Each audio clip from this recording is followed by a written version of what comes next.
Hello student, स्वागत है आपका हमारे यूट्यूब चैनल जेके अलाइन स्टडी पॉइंट में। बाबू, आज की इस वीडियो में हम सीखने वाले हैं द्विघात समीकरण।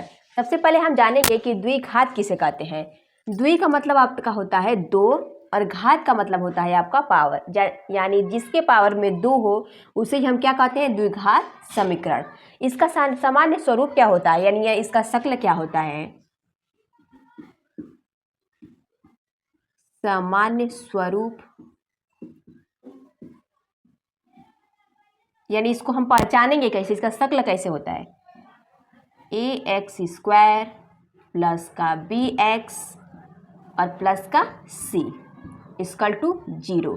यानी द्विघात समीकरण कैसा होता है, ax² plus bx plus c equal to 0, जबकि a इक्वल टू नॉट 0, यानी a 0 के बराबर नहीं होगा। यानी a की जगह पे यहाँ पे 0 नहीं होगा, उसे ही हम क्या कहते हैं, द्विघात समीकरण।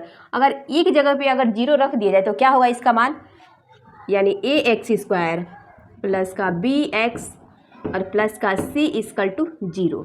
अगर a की जगह पे हम 0 का मान रख दे तो, यानी एक जगह पे यहाँ पे हम 0 का मान रख देंगे तो 0x² प्लस का bx और प्लस का c इक्वल टू 0। यानी यहाँ पे 0 है गुणांक में, तो ये तो पूरा टर्म आपका 0 हो जाएगा। बचेगा क्या आपका यहाँ पे bx प्लस का c इक्वल टू 0। यानी ये जो चर है इसके पावर में 1 है, यानी x के पावर में 1 है। तो ये क्या हो गया आपका, ये आपका हो गया बाबू रैखिक समीकरण। रैखिक समीकरण, रैखिक समीकरण यानी द्विघात समीकरण में अगर 0 लग जाए तो क्या बन जाएगा आपका, रैखिक समीकरण बन जाएगा। इसके लिए a इक्वल टू नॉट 0 है यहाँ पे, जबकि ax² प्लस का bx प्लस का c, यानी x के पावर में जो घात रहता है उसका उतना ही मान आता है। यानी x का जो मान आएगा वो क्या आएगा, 2 आएगा। यानी इसके पावर में जो जितना मान रहेगा उतना ही इसका भी मान आएगा नहीं, यानी x का मान क्या हो जाएगा, 2। अब हम इसको गुणनखंड विधि से हल करेंगे। तो चलिए इसको गुणनखंड विधि से हल करते हैं। तो चलिए अब इस द्विघात समीकरण को हम गुणनखंड विधि से हल कर लेते हैं। पहले अब तो हम जान चुके हैं कि द्विघात समीकरण किसे कहते हैं, बेसिक हम सीख लिए हैं। अब हम इसको गुणनखंड विधि से द्विघात समीकरण सीखने वाले हैं।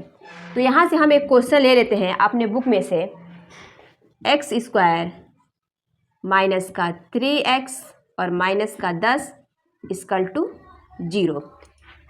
ये आपके बुक में से हम यहाँ पे एक क्वेश्चन ले लिए हैं, x² minus 3x minus 10 equal to 0।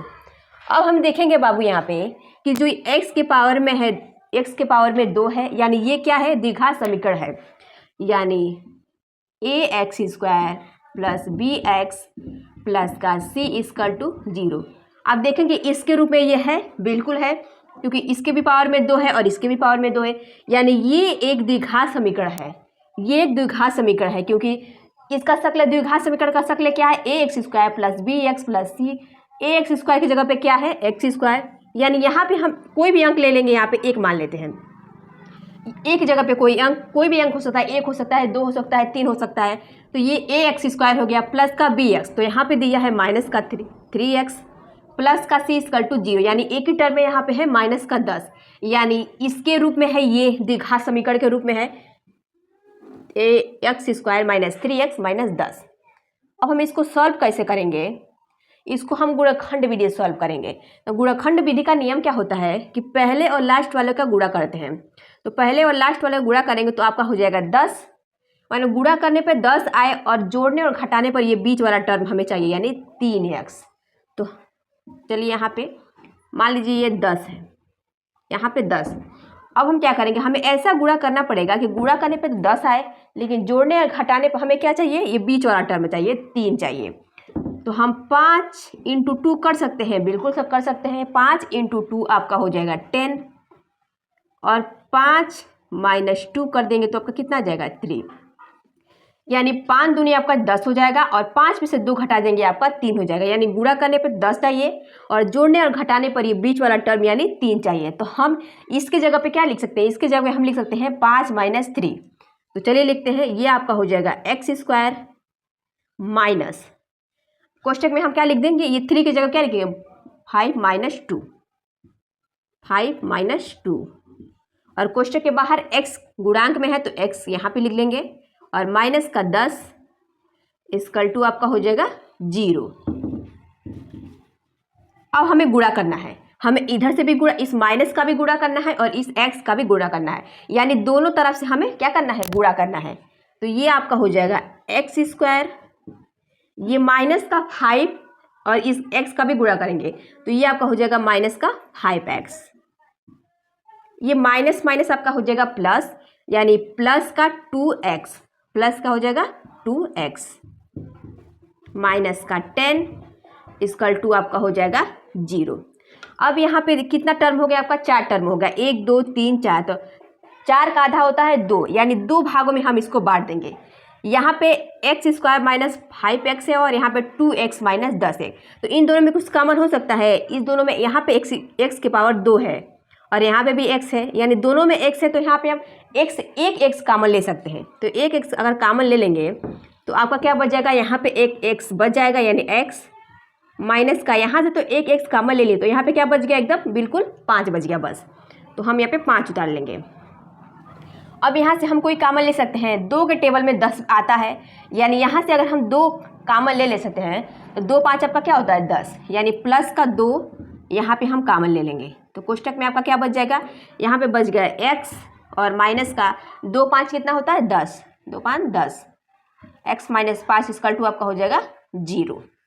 अब हम देखेंगे यहाँ पे भी x माइनस 5 है और यहाँ पे भी x माइनस 5 है, तो हम एक x माइनस 5 बाहर ले लेंगे, क्योंकि दोनों सेम है तो हम एक बाहर ले लेंगे, यानी यहाँ पे आपका हो जाएगा x माइनस 5 और एक कोष्टक में हम क्या कर लेंगे, x प्लस 2 को एक कोष्टक में कर लेंगे, यानी x प्लस 2 इक्वल टू आपका हो जाएगा 0। यहाँ पे 2 टर्म हो गया, एक हो गया x माइनस 5 और दूसरा होगा x प्लस 5। गुणनखंड विधि का नियम क्या है कि हमें x का मान निकालना रहता है, हमें यहाँ से क्या x का मान निकल जाता है। यहाँ पे आपका 2 टर्म हो गया, पहला हो गया x minus 5 equal to 0, x minus 5 क्योंकि इक्वल टू 0 इसके बराबर में ये है कि तो x माइनस 5 इक्वल टू 0। अब यहाँ से हम x का मान निकालेंगे, यानी x इक्वल टू आपका हो जाएगा माइनस 5 है, बराबर के इधर जाएगा बाबू तो आपका हो जाएगा प्लस का 5, तो x बराबर 5, तो हमें x का मान कितना निकल गया, हमें x का मान यहाँ पे निकल गया 5। अब दूसरा टर्म है आपका x प्लस 2, यानी x प्लस 2 इक्वल टू 0। यहाँ से भी हम x का मान निकालेंगे, x इक्वल टू प्लस का 2 है, बराबर के इधर जाएगा तो माइनस का 2 हो जाएगा, ये हो जाएगा आपका माइनस का 2, यानी x बराबर कितना आपका आ गया, x बराबर आपका हो गया माइनस 2। जब हम बोले हैं यहाँ पे कि x की पावर में जो घात रहता है उसका मान उतना ही आता है, यहाँ पे देखेंगे आप x बराबर माइनस 2, यानी एक टर्म जो माइनस 2 आ गया, यानी यहाँ पे आ गया आपका x बराबर 5 और एक टर्म आपका आ गया x इक्वल टू माइनस 2, यानी यहाँ पे हम x का मान निकाल दिए, तो यहाँ पे आपका ये बाबू आंसर हो जाएगा। उम्मीद करती हूँ बाबू आपको ये द्विघात समीकरण अच्छी तरह से समझ में आया होगा। यदि वीडियो अच्छा लगे तो लाइक कमेंट शेयर और चैनल को सब्सक्राइब जरूर करें।